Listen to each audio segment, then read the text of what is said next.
I thank the gentleman, and I thank you both for your testimony today. I would highlight a couple things about what we've heard this afternoon. First, Ambassador Volker, your written testimony in which you say, in hindsight, I now understand that others saw the idea of investigating possible corruption involving the Ukrainian company Burisma as equivalent to investigating former Vice President Biden. I saw them as very different, the former being appropriate and unremarkable, the latter being unacceptable. In retrospect, you said, I should have seen that connection differently, and had I done so, I would have raised my own objections. Ambassador, we appreciate your willingness to amend your earlier testimony in light of what you now know. And I think you made it very clear that knowing what you do today, that in fact the president sought an investigation of his political rival, Vice President Biden, that you would not have countenanced any effort to encourage the Ukrainians to engage in such conduct.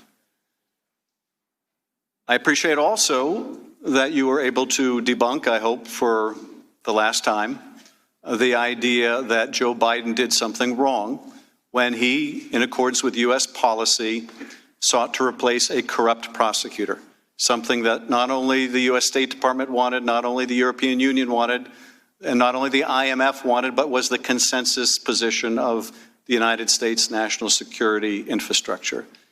You didn't get a lot of questions about that today, as other witnesses did, because I think you effectively said that was all nonsense. We appreciate your candor about that.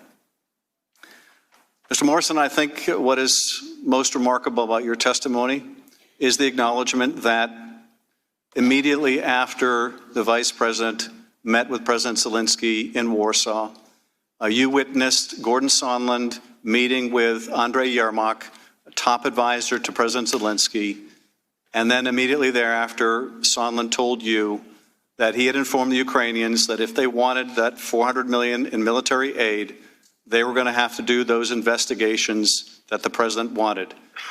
And you were later informed, and this is also significant as you've testified here today, that the Ambassador Sondland had a subsequent conversation with President Trump and informed you that it wasn't going to be enough for the Ukrainian Prosecutor General to announce the investigations the president wanted. President Zelensky had to do it himself if he wanted to get that aid, let alone the meeting in the White House. Now, you've been asked to opine on the meaning of the term bribery, although you weren't asked to opine on the meaning of the terms high crimes and misdemeanors. But bribery, for those watching at home, is the conditioning of official acts in exchange for something of personal value. The official acts we're talking about here are a White House meeting that President Zelensky desperately sought, and as you have acknowledged, Ambassador Volker, was deeply important to this country at war with Russia, to show the United States had this new president's back. That meeting was important. That meeting is an official act.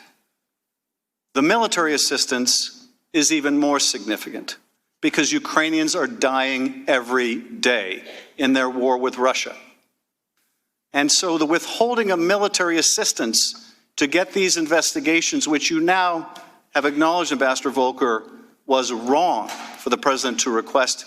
The idea of withholding that military aid to get these political investigations should be anathema, repugnant to every American, because it means the sacrifice not just of Ukrainian national security, but American national security for the interests of the president personally and politically. Now, my Republican colleagues, all they seem to be upset about with this is not that the president sought an investigation of his political rival, not that he withheld a White House meeting and $400 million in aid we all passed on a bipartisan basis to pressure Ukraine to do those investigations. Their objection is he got caught. Their objection is that someone blew the whistle, and they would like this whistleblower identified. And the president wants this whistleblower punished. That's their objection, not that the president engaged in this conduct, but that he got caught. Their defense is, well, he ended up releasing the aid. Yes, after he got caught. That doesn't make this any less odious. Now, Americans may be watching this and asking, why should the United States care about Ukraine? Why should we care about Ukraine? And this was the import, I think, of the conversation, the now infamous conversation in that Kiev restaurant with Gordon Sondland holding the phone away from his head because the president was talking so loud. What does the president ask in that call the day after the now infamous call he had with Zelensky? What does he ask on that cell phone call? Not whether the Rada had passed some new anti-corruption reform. No. Are the Ukrainians going to do the investigation? Meaning into Biden. And Sondland's answer is they're going to do it. They'll do essentially anything the president wants. But what's more telling is the conversation, I think, that Sondland has with the Foreign Service Officer Holmes afterwards, in which the president says, basically, Donald Trump doesn't give an expletive about Ukraine. He cares about the big things. And Mr. Holmes says, well, Ukraine's at war with the Russians. That's kind of a big thing. And Sondland's answer is no. He cares about big things that affect his personal interests. This is why Americans should care about this.